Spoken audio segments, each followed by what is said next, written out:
Good morning students. कल अपन में Machiavelli के संबंध में जो बात की थी उसमें राज्य संबंधी सिद्धांत और आदर्श शासक के बारे में बात की थी। आज अपन बात कर रहे हैं मैकियावेली के दिया गया सरकारों के वर्गीकरण के बारे में। ऐसे तो लगभग सभी जो विचारक हुए उन्होंने राज्यों के या सरकारों के वर्गीकरण को लेकर अपनी बात की। अरस्तू ने भी इसके संबंध के अंदर बात पूरी डिटेल के अंदर करने की कोशिश की थी। मैकियावेली ने भी इस संबंध के अंदर महत्वपूर्ण बात की है। मैकियावेली ने राज्यों का नहीं बल्कि सरकारों या शासन तंत्रों का वर्गीकरण किया है और सरकारों के विशुद्ध और उनके विकृत स्वरूपों को मिलाकर 6 भागों में इसे विभक्त किया है। अगर हम देखें तो उसका जो शुद्ध स्वरूप है वह है राजतंत्र, कुलीन तंत्र और गणतंत्र, और जबकि विकृत स्वरूप है राजतंत्र का निरंकुश तंत्र के रूप में, कुलीन तंत्र का अल्पतंत्र के रूप में और गणतंत्र का लोकतंत्र के रूप के अंदर। कहने का मतलब है कि मैकियावेली अपनी पुस्तक प्रिंस में राजतंत्र और डिस्कोर्सेस में गणतंत्र का वर्णन करता है और उसी के आधार पर उसके सरकारों के वर्गीकरण को देखा जा सकता है। जहाँ तक गणतंत्र की बात है, मैकियावेली का जो गणतंत्र है वो एक ऐसा राज्य है जहाँ के लोग स्वेच्छा से शासक की सहायता करते हैं और वे अपने मन से पूरी तरह से जुड़े हुए होते हैं शासन से।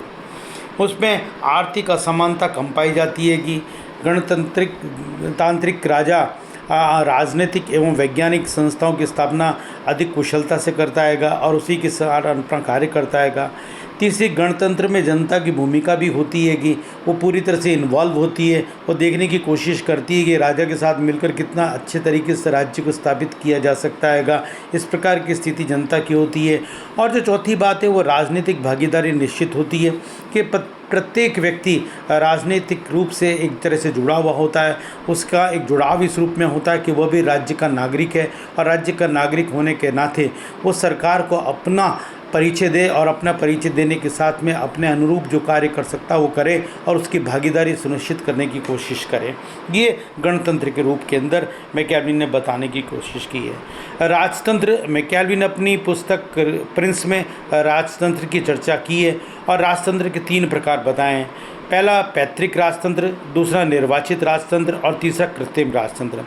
मैकियावेली ने द प्रिंस में नवस्थापित राज्यों की संख्या 6 बताई है। जो निम्नलिखित धर्म पर आधारित राज्य बताया उसने, कपटपूर्ण हत्याया गया राज्य बताया, दान में प्राप्त किया गया राज्य बताया, आक्रमण से प्राप्त किया हुआ राज्य बताया, स्वतंत्र होने वाला राज्य बताया और वर्ग संघर्ष के उपरांत स्थापित राज्य बताया। कहने का मतलब अगर अपन देखें तो पैतृक राजतंत्र के अंदर ये कि एक बेटा अपने पिता के स्थान लेगा और फिर वो उसका बेटा उसका स्थान रहेगा। इस प्रकार से पैतृक आधार में जो पितृसत्तात्मक व्यवस्थाएं मुख्य रूप से देखने को मिलती रही हैं उसी प्रकार की बात इसके अंतर्गत देखने को आती है। ज़्यादातर राजतंत्र में इसी प्रकार की परंपराएं और इसी प्रकार का दृष्टिकोण और इसी प्रकार का एक तरह का तंत्र देखने को मिला। और उसके बाद जो दूसरा है वो निर्वाचित राजतंत्र है। इसके अंदर राजा जो कि योग्य व्यक्ति के रूप में हो और जिसे जनता योग्य रूप में मानती हो उसको वे सारे अपने एक साथ अपने हिसाब से निर्वाचित करें और उसे अपना राजा स्वीकार करने की कोशिश करें और वो एक तरह से पूरी जनता का एक प्रतिनिधि के रूप में कार्य करें। इस प्रकार का निर्वाचित राजतंत्र के रूप के अंदर देखने। और कृत्रिम राजतंत्र के रूप के अंदर एक तरीके से काल्पनिक रूप से एक राजतंत्र को बनाना, एक नए राजतंत्र को बनाना कि ठीक है जब लोकतंत्र सही नहीं है और गणतंत्र सही नहीं है तो उसका परिप्रेक्ष्य के अंदर एक ऐसे राजा को स्थापित करना जिससे ये आशा की जा सके कि वो भविष्य में अच्छा काम करेगा। इस प्रकार की स्थिति कृत्रिम लोकतंत्र में बताने की बात की गई। और साथ ही उसने जो एक तरह से राज्यों का संख्या बताई जो, और उसमें जो क्या था कि धर्म पर आधारित जो राज्य होते हैं वो कई जगह आज की तारीख में जैसे इस्लामिक स्टेट हैं या हिंदू स्टेट हैं या ईसाई स्टेट हैं या अन्य किसी रूप के अंदर उस प्रकार के धर्म पर आधारित राज्यों की बात करी। इसके अलावा कपटपूर्ण हथिया लिया गया राज्य, कई ऐसे जगह हैं जहाँ पर कपटपूर्ण तरीके से, जैसे चीन ने मुख्य रूप से कर देंगे तिब्बत को एक तरह से कपटपूर्ण तरीके से हथिया लिया, वो वाली स्थिति है। दान में प्राप्त किया गया राज्य कि जैसे कोई दान में दे दी गई थी, जो कुछ लोग कहते हैं कि सब हमने एक तरह से कई ऐसी स्थितियाँ थी जो कि हमारी थी लेकिन उसके हमने दान के रूप के अंदर देने की कोशिश कर दी। वो राजाओं के को अगर हमको देखें तो उस रूप के अंदर देखा जा सकता है।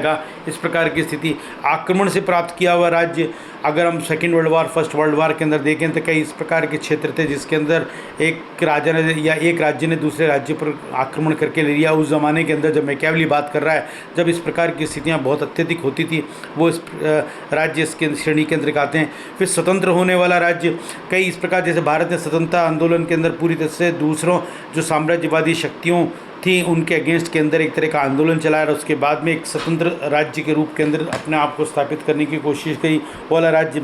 फिर वर्ग संघर्ष के उपरांत स्थापित, अगर किसी स्थिति के अंदर एक प्रकार का वर्ग का संघर्ष हो जाता है और दो प्रकार के वर्गों के रूप के अंदर संघर्ष अगर हम देखें तो जिस प्रकार की स्थितियाँ कई जगह का देखने को मिल गई, चाहे वो सोवियत संघ जिस प्रकार से विभाजित हुआ और अलग अलग राज्यों की स्थिति के अंदर दिखाई दिया, वो एक तरह का वर्ग संघर्ष के रूप के अंदर देखा जा सकता है। वो इस प्रकार की स्थिति के अंदर हम देखते हैं। तीसरी बात, कुलीन तंत्र के मैकियावेली का कहना है कि कुलीन तंत्र सबसे निम्न प्रकार का शासन तंत्र है और मैकियावेली कुलीन तंत्र का घोर विरोध भी करता है, क्योंकि उसके अंदर कई तरह के लोग एक साथ इकट्ठे होकर शासन करने की कोशिश करते हैं। ना तो उसके अंदर राजा जैसा कोई एक व्यक्ति होता है जो कि निर्णय लेने की स्थिति के अंदर होता है, और ना एक तरह से जनतंत्र या गणतंत्र कहा जो कि लोकप्रिय आधार पर काम करने की कोशिश करता है। तो ऐसी स्थिति में अंदर वो कुलीन तंत्र की बात करता है और उसको वो सही रूप में स्वीकार नहीं करता। यही बात इसके अंदर की है। आज यहाँ तक, बाकी बात कल। Thank you so much.